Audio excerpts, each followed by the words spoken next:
Assalamu alaikum wa rahmatullahi ta'ala wa barakatuh. Je me présente, je suis Hanan Ben Hsine, sage-femme de santé publique.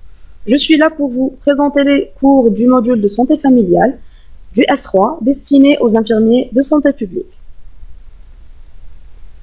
Alors, ce module contient plusieurs chapitres. Le premier chapitre, c'est la définition et but de la santé familiale. Ensuite, on a l'organisation de la santé familiale. Troisième chapitre, c'est la protection de la mère, qui se divise en 3 cours. Ce chapitre se divise en 3 cours. On a l'examen prénuptial, la surveillance de la grossesse et l'examen postnatal. Quatrièmement, on a la protection de l'enfant. La protection de l'enfant, on a 2 cours. Surveillance du développement staturo-pondéral, et la vaccination. 5e chapitre, c'est la planification familiale. Le chapitre radar, définition et but de la planification familiale, méthode contraceptive et surveillance. Ensuite, on a le chapitre de l'information sanitaire, l'éducation sanitaire. Ce chapitre se divise en 4 cours. On a l'organisation et la démonstration, on a le planning familial, on a l'hygiène et l'alimentation. En dernier, on a le carnet de santé, tout ce qui concerne le carnet de santé pour la mère et pour l'enfant. On va commencer par le premier cours, les lois, définition et but de la santé familiale. Alors, on va commencer par définir le mot santé. Selon l'OMS, la santé est un état de complet bien-être physique, mental, social et ne consiste pas seulement en absence de maladie ou d'infirmité.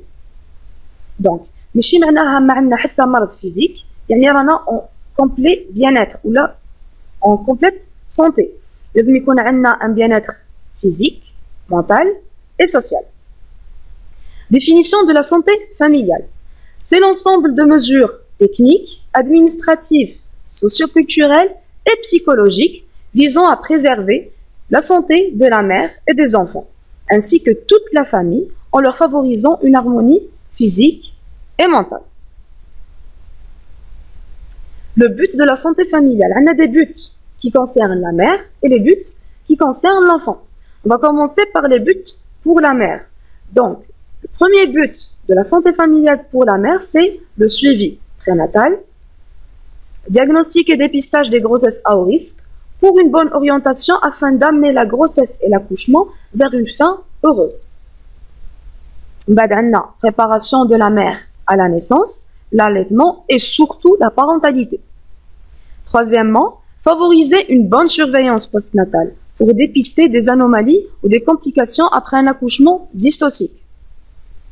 Promotion de l'allaitement maternel, favoriser l'espacement des naissances à travers l'application du programme de la santé reproductive et la planification familiale. Favoriser le counseling dans la prescription des méthodes contraceptives tout en accompagnant le couple dans ses décisions. Donc, le couple, on va l'accompagner avec le counseling à choisir une contraception qui lui convient. Ensuite, on a les buts pour l'enfant, les buts de la santé familiale pour l'enfant. Le but de la santé familiale pour l'enfant, c'est la surveillance de la santé infantile, en assurant 1.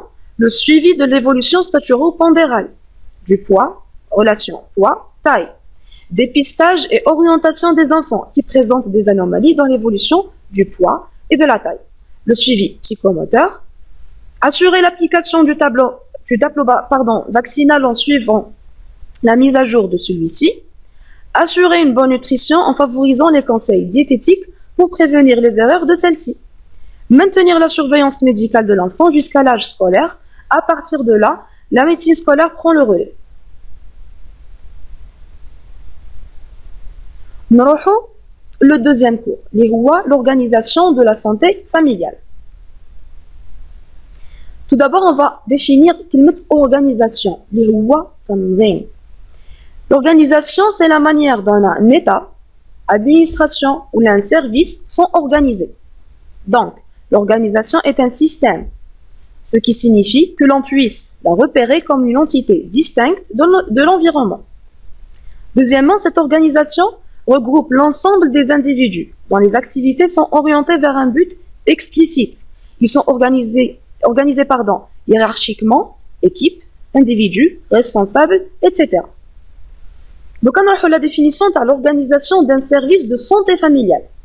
حنا عرفنا واش معناها التنظيم دوك نروحوا نعرفوا واش معناها تنظيم un centre de santé familiale. Alors, c'est l'ensemble de mesures et de moyens pour la planification de soins et de prise en charge relatifs aux tâches destinées à la surveillance ou au suivi du couple, mère et enfant, ainsi que toute la famille. Cette planification s'effectue selon des contraintes du temps, selon les interventions des professionnels de la santé, l'état de santé du patient. Il s'agit d'organiser son plan de travail, de préparer son matériel de façon à faciliter le déroulement des interventions. Donc, باش ننظموا un centre de santé familiale, لازم نعرفوا واش من environnement راح نديروا فيه, وشكون les individus وشكون les responsables اللي معانا. Les principes نتاع l'organisation de la santé familiale. Le principe, c'est le choix de l'implantation du centre de santé familiale. Je معناها l'implantation du centre de santé familiale. Il doit répondre aux recommandations de l'OMS. C'est-à-dire, l'implantation doit se faire dans un district, dont la densité et la population est importante. Donc, un centre de santé familiale n'importe où et n'importe comment. L'implantation de ce centre, لازم يكون في une région ولا un district وين تكون عندنا la densité كثافة السكانية كبيرة.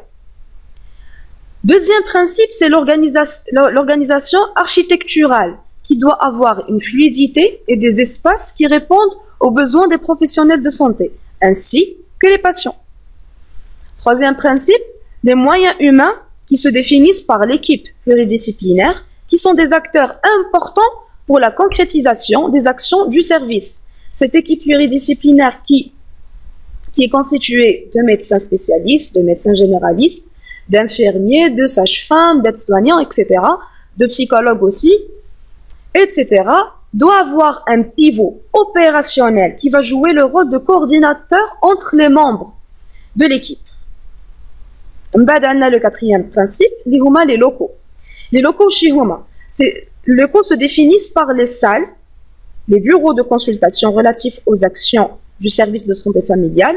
Par exemple, on a les bureaux de consultation prénatale, le postnatal, la salle de vaccination, la salle de consultation gynécologique, obstétricale, etc., etc. Ces locaux doivent être utilisés de façon rationnelle et objective pour le bien de la population. On a le principe, l'avant-dernier principe, qui est le matériel, composé de matériel administratif et de matériel technique, distribué selon la spécificité de chaque bureau avec objectivité. En dernier, on a l'élaboration d'une méthode de travail qui doit être instaurée dans le temps et l'espace pour faciliter l'accès aux soins pour toute la population. Ensuite, on a la coordination interservice. يعني كيف راح نربطوا ما بين les services نتاع le centre تاعنا de santé familiale. C'est la relation technique et administrative entre les différents services du centre de santé familiale. Par exemple, la relation entre le bureau de consultation pédiatrique et la salle de vaccination. Vacciner un bébé par exemple qui a été malade, nous نبعثوه عند le pédiatre يشوفوا يعطينا son accord pour le vacciner. Lors d'une consultation pédiatrique, par exemple, oui, on a des examens biologiques. C'est une coordination entre le bureau de consultation pédiatrique et le laboratoire, par exemple, etc., etc. On a la coordination intersectoriale. C'est la relation technique et administrative entre les différents secteurs. Exemple, la maternité et le centre de santé familiale, l'APC et la maternité, etc., etc. En dernier, l'évaluation. On va l'évaluer.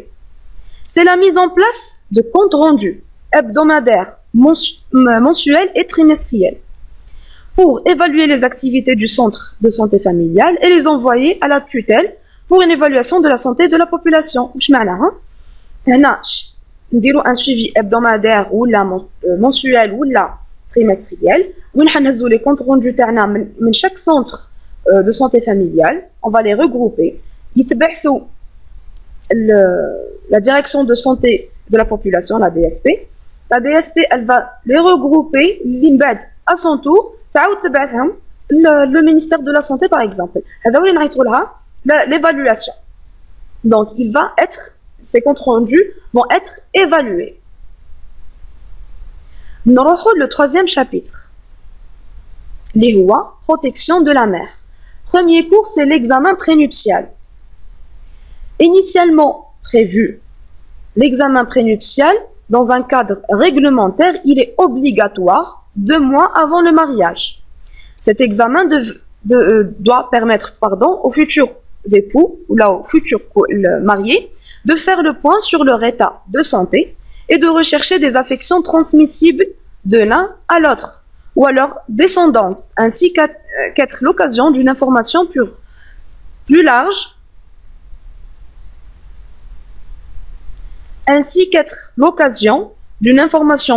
sur l'hygiène de vie et de la planification familiale.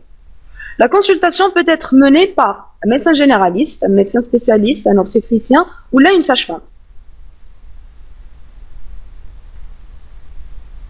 Donc, les informations qu'on va recueillir l'examen prénuptial.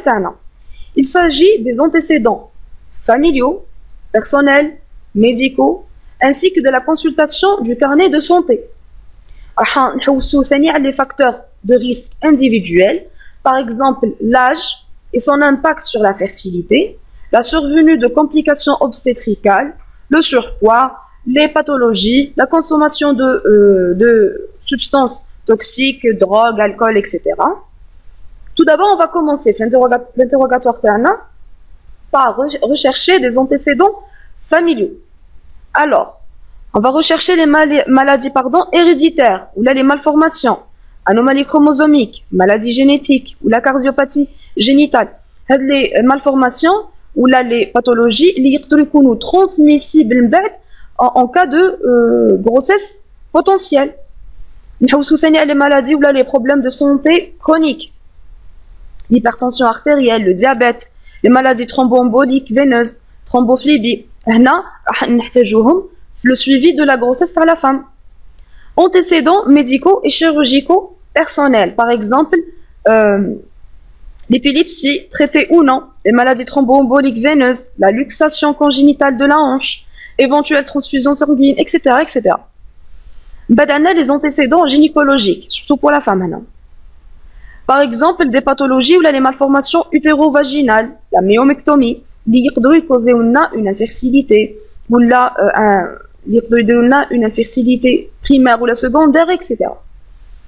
La consultation du carnet de santé. Afin de faire le point sur la vaccination, tétanos, tuberculose, poliomyélite, rubéole, coqueluche, etc. le carnet de santé. Quel examen clinique réalisé pendant l'examen prénuptial? Les trucs les plus basiques que vous connaissez tous et toutes. Mesure de la pression artérielle. Auscultation cardiaque et pulmonaire.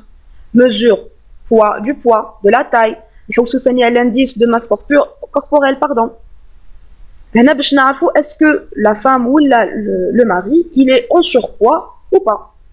L'examen gynécologique et en particulier l'examen clinique des seins, qu'on appelle aussi examen cynologique, et de l'appareil génital, à la recherche d'éventuelles malformations, etc. etc. Quel examen biologique proposé?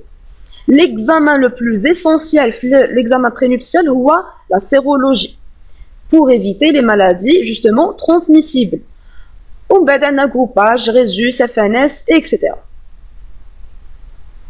On doit être attentif à des traitements. Dans tous les cas, le rapport bénéfice-risque de toute prescription médicamenteuse doit être attentivement évalué chez une femme qui exprime un désir de grossesse. En cas de maladie chronique ou de traitement au long terme, on doit anticiper les éventuels ajustements thérapeutiques à effectuer, si besoin, avec le spécialiste de la maladie concernée, par exemple les antiépileptiques, les antidiabétiques, les antihypertenseurs, les anticoagulants, les psychotropes, etc. La grossesse doit être anticipée. Donc, chaque femme ou sa pathologie, son traitement, pour anticiper les éventuelles grossesses et les amener vers une fin heureuse liée à le but de la santé familiale. Quelle vaccination proposer? Dans tous les cas, vérifier le carnet de vaccination de la femme et envisager avec elle les rappels ou vaccinations indispensables, en particulier tétanos, diphtérie, poliomyélite, coqueluche, rubéole, varicelle, etc. Ils peuvent causer, la femme vaccinée, elles peuvent causer la grossesse, des malformations, etc. Quelle prévention proposer pour les risques liés au mode de vie et à l'environnement? Alors, on va commencer par l'alimentation et l'activité physique. On doit proposer une alimentation variée et équilibrée, associée à une activité physique régulière en cas de surpoids, augmenter le niveau d'activité physique associé au suivi de conseils diététiques. En cas d'obésité de grande maigreur, voire d'anorexie, on doit compléter le recueil d'informations et l'examen clinique et proposer une prise en charge adaptée. Deuxièmement, on a l'automédication. On doit souligner les risques de l'automédication et expliquer à la femme que la prise de médicaments sans prescription est déconseillée dès qu'un projet de grossesse existe. Badana, la recherche des situations de précarité. Donc, on doit identifier des difficultés d'accès aux soins. On doit, un isolement social. La bedliam seknin ba'ad les centres de planification familiale où ils se déplacent. Un emploi précaire, un risque d'exposition au plan, etc., etc. Donc, là, on doit évoluer l'état social ou la situation sociale du couple, surtout de la femme. Compléter le recueil d'informations et proposer à la femme, au couple, de les orienter vers les dispositifs visant à améliorer l'accès aux soins et l'accompagnement psychosocial.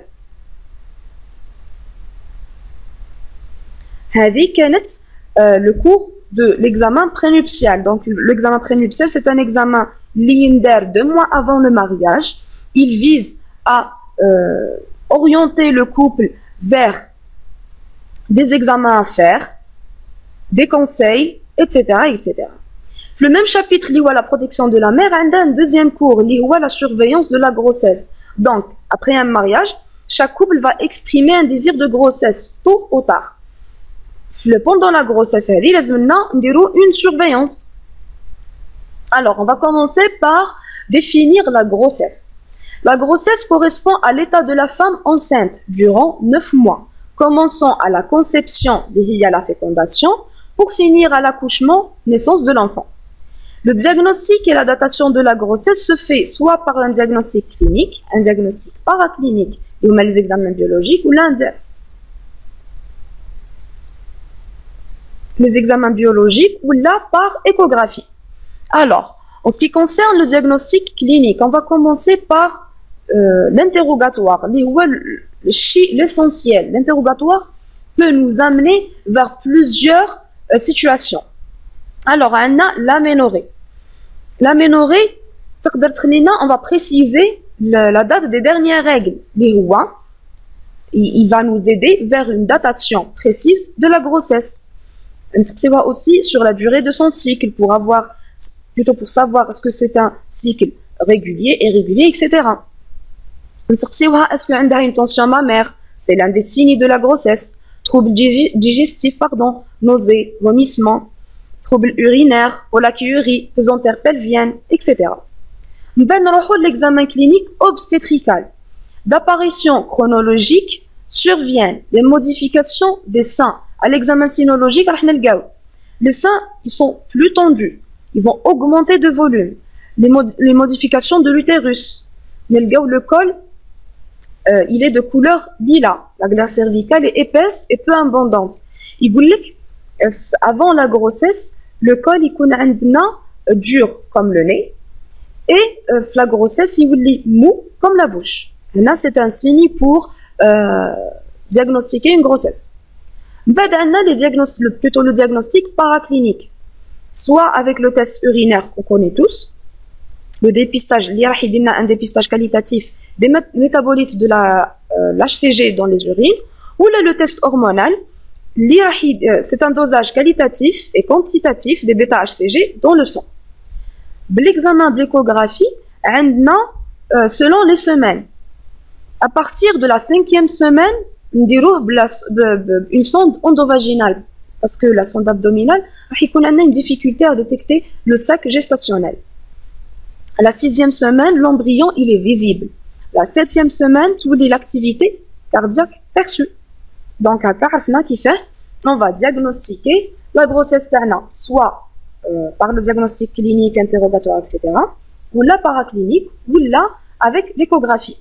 Le diagnostic échographique permet d'éliminer surtout la grossesse extra-utérine. Donc, l'échographie, elle va permettre de donner une date précise de la grossesse. Donc, tu as une datation de la grossesse précise. Tu as l'implantation de la grossesse si c'est une grossesse extra-utérine ou la intra-utérine, évolutive ou non. Est-ce que c'est une grossesse multiple, une grossesse molaire? Elle permet aussi de repérer des fibromes utérins, des kystes ovariens, etc.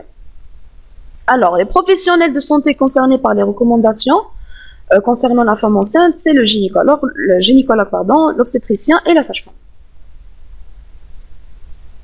Idéalement, la femme enceinte doit posséder un dossier périnatal devant contenir le projet de suivi de grossesse et de naissance, les résultats des examens biologiques, des échographies et des autres examens, les constatations importantes concernant le déroulement de la grossesse et la santé de la femme. Surveillance de la grossesse.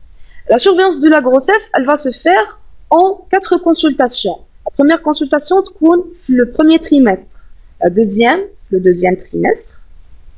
La première entre au plus tard 16 semaines, entre 11 et 13 semaines. Elle va nous permettre de dater la grossesse, de savoir si c'est une grossesse évolutive ou pas, grossesse multiple ou pas. La deuxième consultation, donc, une consultation du deuxième trimestre, où on a l'évolution de la grossesse, l'évolution morphologique du fœtus, etc. etc. On va dans la troisième consultation, le troisième trimestre, où on l'évolution de la grossesse, s'il y a une pathologie, le suivi, etc. Et la dernière consultation, le 9e mois, où on le mode d'accouchement, les risques, etc., etc. Alors, la première consultation, elle doit être effectuée au plus tard 16 semaines. L'objectif c'est la confirmation de la grossesse, la datation et l'évaluation des facteurs de risque. On va prescrire les examens complémentaires, groupage, Rhésus, FNS, sérologie, ECBU, etc., etc. Donner l'information sur le dépistage de la trisomie 21, donner des conseils hygiéno-diététiques pour la femme,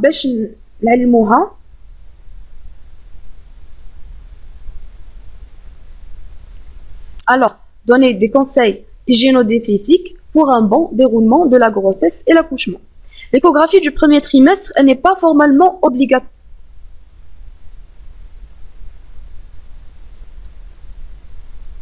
Alors, l'échographie du deuxième trimestre, du premier trimestre, mais c'est l'échographie du deuxième trimestre, elle n'est pas formellement obligatoire, mais elle est devenue un élément essentiel de la surveillance obstétricale. On va surveiller l'état morphologique du fœtus, etc., son évolution, sa croissance, etc. L'objectif donc c'est confirmer la vitalité de la grossesse, corriger le terme, diagnostic précoce des grossesses multiples, dépistage d'éventuelles malformations, anencéphalie, une absence des membres, etc. Dépistage de la trisomie 21 par la mesure de la clarté nucale.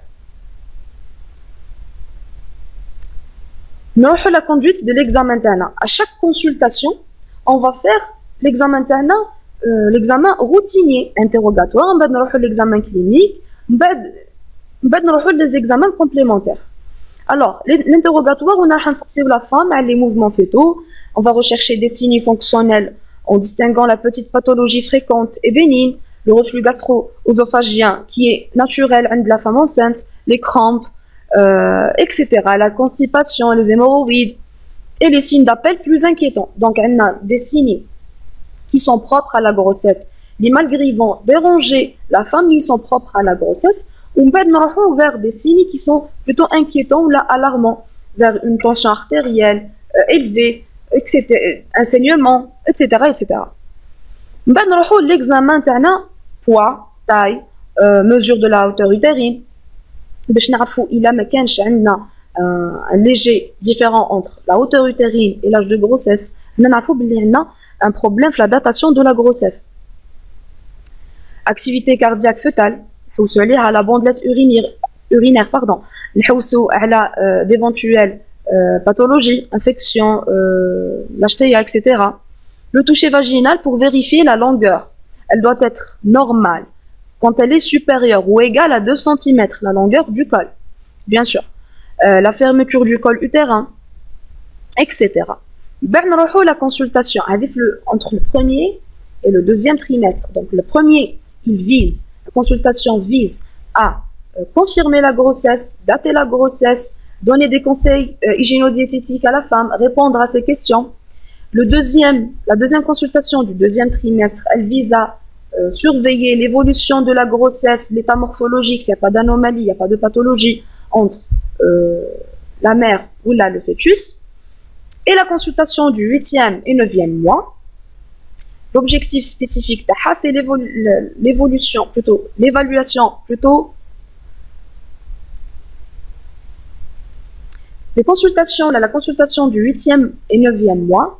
L'objectif spécifique de c'est évaluer le pronostic de l'accouchement selon la présentation, le volume fœtal, l'évaluation clinique du bassin, de l'accommodation fœtopalvienne, déterminer son mode du début, spontané, déclenchement du travail, césarienne prophylactique, etc. etc.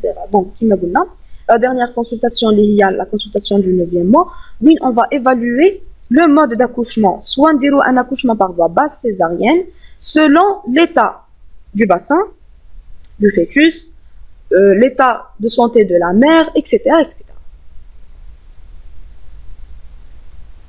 On a les examens complémentaires pendant la grossesse. Plutôt les examens complémentaires. Examen biologique obligatoire. FNS une fois pendant la grossesse. On dirait le début de la grossesse, on va essayer de la faire finir le deuxième trimestre et vers la fin de la grossesse. Soit la protéinurie aussi. Recherche d'agglutinines irréguliers, la sérologie, l'échographie. 2 autres échographies sont recommandées, 22 semaines et 32 semaines. Donc, chaque consultation, chaque trimestre, il y a les examens biologiques et l'échographie.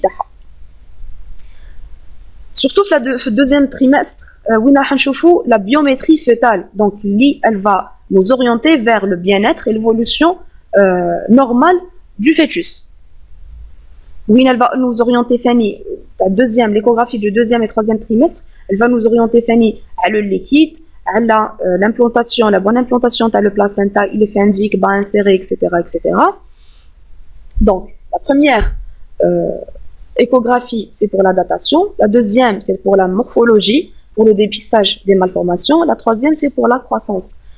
Dépistage d'une macrosomie, etc., etc., ou là, en cas de problème. Le dernier cours, le chapitre de protection de la mère. L'examen postnatal. Qu'est-ce que la consultation postnatale? La consultation postnatale permet de faire le point sur l'état de santé après l'arrivée du bébé. Il s'agit de la dernière consultation obligatoire de la grossesse. Donc, après l'accouchement maternel, après 6-8 semaines, la femme la consultation postnatale. Donc, il doit avoir lieu dans les 6e, 8e semaines qui suivent l'accouchement. Il est obligatoire et peut être réalisé par un médecin généraliste, un spécialiste ou une sage-femme. Cet examen permet de faire le point sur le vécu de l'accouchement, des suites de couches, des problèmes rencontrés depuis le retour à domicile, de ses relations avec son enfant et sa famille, de la reprise de la sexualité. On recherchera une dépression du postpartum, de l'interrogatoire médical qui doit être très complet.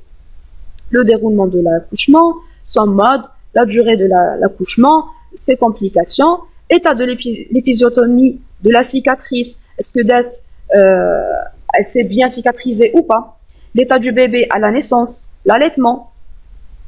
On va نروحوا l'examen clinique تاعنا وين راح نشوفوا poids, tension artérielle, pouls, نشوفوا en cas de cicatrice, il a la cicatrice de la césarienne ou la de l'épisiotomie ou là en cas de déchirure.